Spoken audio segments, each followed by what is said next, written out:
Gua tadi jawaban pertama. Kalau enggak di Snowfall, di Dog Blue Zone.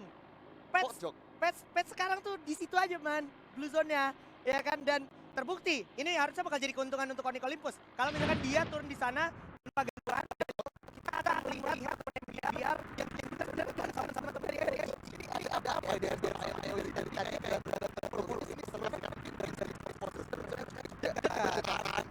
besar ketika KBRI sudah selesai di opsinya mereka bakal geser ke River mau betul akan ketemu juga dengan ayo kalau kita bahas tidak yang mereka notabene ngedrop area salah satu mereka nggak ada gangguan sama sekali ya kecuali yang ada dari mereka melakukan maksudnya ada di dok. Gue ngeliatnya GG di sini bakal bermain seperti biasa, dia ambil Ragnarok, tapi itu coba make sure di area sekitar carousel ini yang tempatnya si Aura Mas gitu ya kan. Saya selesai. Nah, tapi kita sini bil anak-anaknya lewat garis mana garis ada teman dari ses gitu ya kan. Iya, tapi kalau kita ngomong nggak suka soal carousel, Gar juga udah standby di sini. Ketika di permen untuk make sure apakah dia bakal ke carousel dan tidak terutama dari Gary dan Tayo yang ada di bakal segera membackup seorang Gary. Jujur aja ini selalu kenapa karena GRC di sini juga tadi berhasil mendapatkan satu player dari Eko walaupun dot hasil dari kembali tapi kalau lihat secara overall dari member drop masing-masing tim tidak terlalu ada kecuali Onya menasar-nasaran sama teman-teman GRC yang harus berada sadar kalau GRC itu lagi bagi pos gak benar-benar tim ada di sana bukan betul gak ada di Ocean ya betul jauh lagi ada di sana Ocean harusnya di sini menjadi kesempatan paling nggak lima kayaknya di banduan paling dekat dari mereka dan itu akan membuahkan advantage yang cukup besar untuk mereka dari Eko. Wow, gua kalau ngelihat ini ACS mas top ya. Top 3 terus dia dapat kayak sekitar di atas 5. Ini main free dimakan dihabisin sama ini. Iya betul. Apalagi yang menarik di sini adalah RCRC itu salah satu yang promo baru sama promo nggak bikin mental mereka ketal-ketir jadi tadi bisa dibilang yang jadi salah satu semangat ya semangat teman-teman yang dari tim karena lu senior lu ada di atas gitu ya kan bisa jadi teman-teman yang wajah-wajah baru juga yang serang tahun ini udah baru semangat baru juga rasa ingin menang bersama bisa mengalahkan abang-abang yang udah lama betul ya jadi emang bilang ya sudah baru tapi ngomongin soal semangat kelihatan sudah berdekatan itu Mario ada di bawah kemungkinan besar bakal coba oleh seorang juga beberapa tembakannya menghancurkan gol yang dibawa oleh Mario yang sakit belum bisa kayak Silvi lagi akhirnya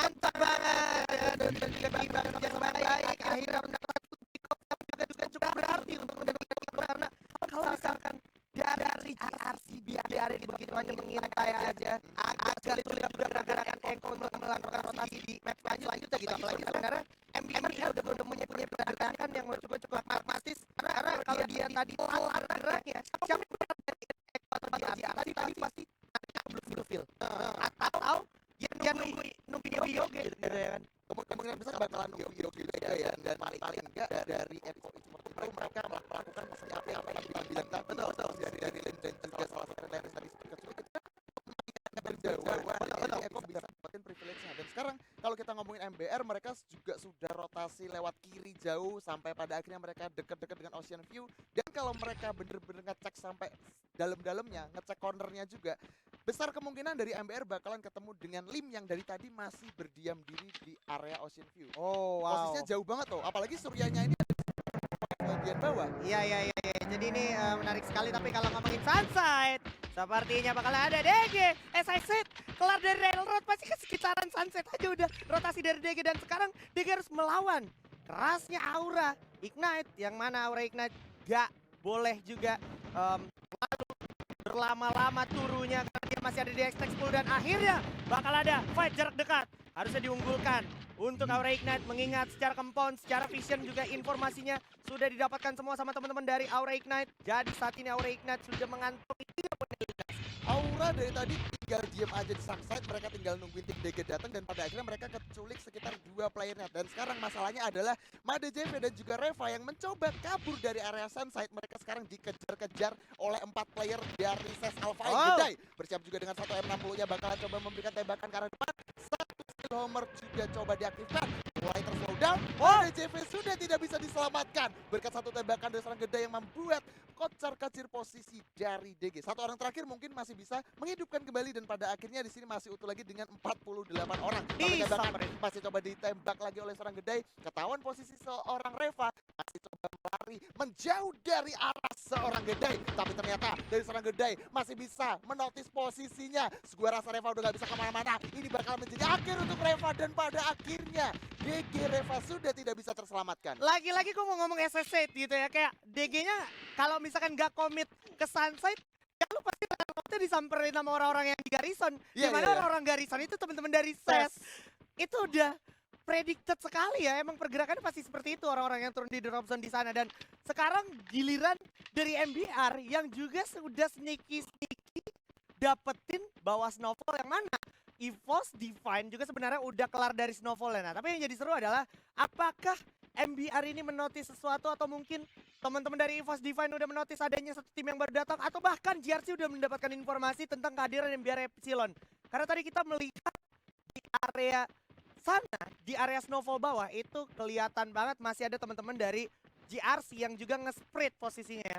Betul, posisinya udah lumayan berjauhan dan gua rasa MBR bakalan notice banget terhadap salah satu player dari JRC yaitu seorang Eki. Dan sekarang lu lihat, Dynasty juga udah sadar di depan mereka ada satu orang yang mungkin bakalan coba diajak. Tapi MBR lebih memilih untuk bersabar, apalagi dari seorang Mario ini memberikan tembakan dari arah kejauhan. Cuman masalahnya di sini di belakang MBR ada Eko dan kalau misalkan MBR terlalu lama, Eko besar kemungkinan bakal coba nabrakin ke arah MBR juga. Yes, Eko masih punya potensi tersebut dan juga kita belok dulu ke arah Kings, di mana ternyata walaupun udah lagi depan-depanan sama Onyx, tapi ternyata hektiknya lebih ke MBR dan juga teman-teman dari Iko. Tadi 2 player dari MBR di take down sama teman-teman dari Eko dan ternyata Rehans masih punya aim yang cukup tajam juga, berhasil dapetin Zack di sana. Cukup berbahaya kondisinya dari Onyx.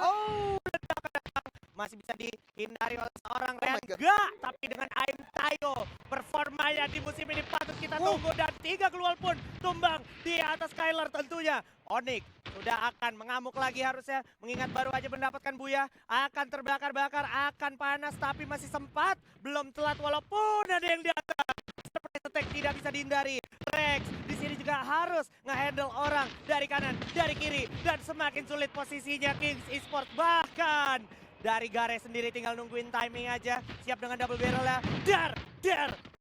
Masih bisa dihindari juga ternyata. Masih ada satu duel untuk berlindung tapi enggak untuk zona juga yang udah memakan mereka semua. Kings tidak baik-baik saja, Arma no sleep sampai akhirnya mereka dicegat dan dihajar. Dari kejauhan masih bisa dibalas tapi Tayo ini bakal jadi penentuan. Kalau Tayo tumbang, Onyx Olympus bisa jadi juga dimakan. Untungnya masih ada backup yang cukup cepat datang dari arah Kapten Gare. Masih bisa bertahan. Padahal tadi kalau kita lihat sebenarnya Zack yang keculik duluan, tapi di sini Tayonya nggak terima, langsung dikeker kepala dari seorang Rehan dan membuat Kings langsung terpulangkankah? Ternyata enggak, karena masih bisa ditahan juga. Tayo bersiap juga maju ke arah depan dengan snipernya bakal coba menembak, tapi sebenarnya Dix dan juga Raf masih coba bertahan. Sementara Dix yang sudah sampai di area kiri bagian pintu berhasil menculik seorang Tayo. Tapi tenang, di sini Onyx Olympus masih ada Gardu dan juga satu temannya lagi yang mencoba bermekanik dua. Situasi yang cukup imbang, tapi si Raf sudah mulai sekarang juga. Dix bakalan bersiap menghujani peluru kah? Ternyata enggak, karena mereka masih ada adu MV jarak dekat. Seorang Rafnya terknockdown sisa 1. Kingsnya dipulangkan di posisi yang ke-12 oleh Onyx Olympus. Onyx Olympus menunjukkan kekuatannya, menunjukkan supremasi ya setelah berhasil mendapatkan Buya. Dan tadi ada momen yang menurut gue lumayan why moment karena itu udah kelihatan banget jelas depan window, tapi 2 player dari Kings tidak mampu menghandle 1 player dari Onyx. Bravo sekali Onyx Olympus dan sekarang giliran dari Eko Esports akan memilih jalan mana yang mereka pilih. Apakah lurus atau belok, tapi ternyata Aura juga harus memilih jalan mana yang mereka pilih. Mengingat 1-2 player mereka udah kesulitan. Rosman bakal dipick dan kejuaraan oleh Ses. Alpine kali ini tanpa rasa takut bakal maju gitu saja. Dan Kedai percaya diri sekali untuk maju ke depan, tapi bukan cuma Wahim melawan Guns. Chrono untuk trigger disiplin tentunya, tapi dia bakal regroup dulu, mengambil POV yang lain dan bakal langsung dihabis begitu aja. Aimgat melawan 3 orang sekaligus. Aimgat disayurin. Guns masih tetap menunjukkan aim tajamnya walaupun sudah sangat tidak mungkin menolong teman-temannya termasuk Aimgat yang harus direlakan. Dudes dari kejauhan berhasil dapetin lem juga dan Besto berhasil mendapatkan lem. Another big deal for MBR. YC berhasil dapetin Dudes. Waduh, semakin menegangkan. Perangnya ada di mana-mana juga, tapi kalau kita ngomongin Aura mereka tertutup satu persatu hingga pada akhirnya dari Ses masih bisa menguguli. Tapi kalau kita ngomong Echo juga mereka bisa dengan tim Ambiar. Di belakang mereka masih ada IOD juga. Posisi yang cukup sulit buat Echo Esport. Mereka pengen masuk ke tengah-tengah ataupun ke dalam zona sudah ditungguin oleh Ambiar. Jadi mereka coba bertahan dulu di dekat-dekat zona. Tapi sekarang masalahnya adalah IOD memutar arah jembatan, dan kalau misalkan IOG perang dengan tim MBR, Eko punya kesempatan untuk masuk ke dalam zona lebih aman. Apalagi di situ ada posisi dari EVOS Divine yang sudah mengetahui ada dan juga IOG. Yes, kiri ada EVOS Divine, kanan ada IOG, dan oh my god, semakin sempit saja pergerakan ruang lingkup dari MBR. MBR Epsilon tidak banyak pilihan yang bisa mereka pilih, bahkan di belakang juga udah ada yang ngintai lagi, yaitu Iko dan Haidan harus tumbang oleh Andrikio dan juga Besto. Harus menutup diri dulu sejenak, tapi dia harus pay attention dari window yang sebelah kanan. Karena ternyata bakal ada pecah perang antara EVOS melawan Iko dan juga IOG. Sudah dalam pantauan. On my mark. Dan akhirnya satu orang lagi di sana bakal coba tembak lagi. Jafra menukar seorang dudes di sana dan langsung confirm, tapi Rasya juga mengambil Azriel di sana. Berbahaya sekali kondisinya dan Jambul juga dimakan sama Sueb. Bion juga meledakkan seorang YNC, tapi Jafra berbicara sangat banyak di sana. Kucai dan Juts juga ditumbangkan. Sungguh menyulitkan kondisi untuk IOG, begitu juga dengan Iko, di mana ternyata Aura juga harus posisi ke 11. Masuk menit 12, masih 10 tim, masih 20 peserta yang masih hidup, Arman. Masih lumayan banyak juga, bahkan di sini Rasya nggak pengen melepaskan pandangannya dari tim IOG dan juga MBR, bahkan Eko yang ada di sisi depan mereka. Tapi ingat, sekarang sudah lebih dekat ke hati posisi bahkan dari sana tadi bakalan bersiap juga memberikan tembakan ke arah depan. Satu orang swabnya seperti sedikit agak sulit untuk diselamatkan karena posisi mereka bener-bener terhimpit di antara beberapa tim berbeda. Bahkan ada 2 orang dari Ses yang sempat dihidupkan kembali dan langsung masuk ke dalam zona. Ingat, ini udah masuk zona-zona tempat. Mau nggak mau mereka harus ngamanin tempat yang paling aman, karena kalau misalkan ini masih keterusan, gua rasa zona akhirnya bener-bener crowded banget. Apalagi JRC ada di depan seorang Azril bakalan coba dipantek juga dengan satu senjata yang sudah dipersiapkan. IOG muter ke arah kiri ternyata. IOG punya smart move yang bisa menyelamatkan mereka dari cengkraman Sang Macan Putih dan juga MBR Epsilon. Tapi MBR Epsilon, apakah mampu mereka masuk ke compound selanjutnya, di zona selanjutnya? Oke, masih ada trigger disiplin yang bagus sekali dari Bang untuk make sure ada orang apa enggak. Cek corner juga tentunya, dan sepertinya Bedo berhasil dapetin Reva di sisi lain. Dragon Phoenix berbuat onar melawan DG Esports dan Bion meledakan Swab di sana. Berbahaya tentunya untuk teman-teman dari GLX. Susana dari kejauhan berhasil dapetin Bion, tapi ditukar sama seorang Swab. Dan sepertinya Bion juga berhasil dapetin satu lagi, dihajar sama Rasya, si bocil ajaib ini tentunya. Dan akhirnya, waduh, Rasya yang bakal dimakan sama dari teman-teman GLX. EVOS harus puas di posisi ke-9. Randy masih hidup juga, Arman, no sleep. Padahal tadi kalau dilihat posisi dari Bion udah bisa mendapatkan satu peluru M79-nya ke arah tim dari GLX, tapi GLX juga masih bisa memberikan beberapa counter yang membuat EVOS kesusahan dan terculik satu persatu. Apalagi rasanya dia juga pakai sniper dari lumayan dekat, itu membuat mereka kesusahan. Tapi JRC secara mengejutkan dipulangan di posisi yang ke-8. Placement-nya bakalan berubah lagi, tapi kita juga perlu melihat dari Skiba dengan satu tembakan ke arah depan membuat seorang Jafra sudah tidak bisa diselamatkan. Tapi tenang aja, lontar masih bisa bersiap dengan beberapa lontar dan juga luar itu dilempar, ternyata gagal. Masih ada Chrono yang di pop up oleh tim dari Eko Esport. Disiplin sekali Eko Esport untuk mengendal dan juga mengcounter serangan-serangan ledakan yang datang. Tapi kali ini susah cukup berbicara banyak untuk Onyx. Onyx bakal dibungkam, diledakkan. Dan ternyata sekali counter attack dari Island of God berhasil menumbangkan dari Eko Esport sendiri. Sekarang lawan baru mereka adalah teman-teman dari Dragon Phoenix. Lari, cabut dulu, masuk ke zona selanjutnya. Tapi Dragon Phoenix gak bakal biarin itu terjadi. Azril juga udah cukup sekarat. Ada ledakan yang harusnya tidak diledakkan di depan mata. Ternyata MBR Epsilon juga sisi lain harus tumbang. Dilawan sama tim lain dan Lord terpick off oleh Susana. Sungguh sulit kondisinya dan langsung meledak harusnya untuk Susana. Diamankan. Sisa beberapa player aja, tapi dari Dragon Phoenix sendiri udah notice satu orang terakhirnya adalah Bang.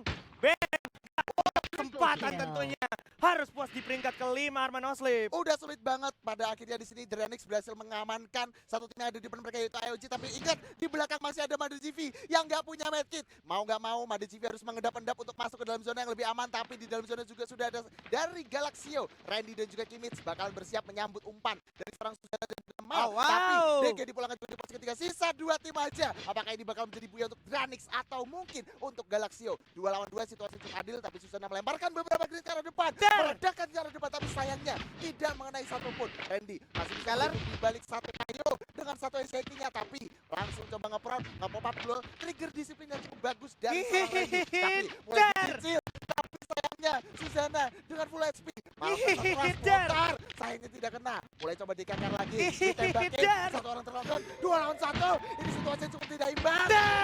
This is buyanya untuk tim antara Galaxio dan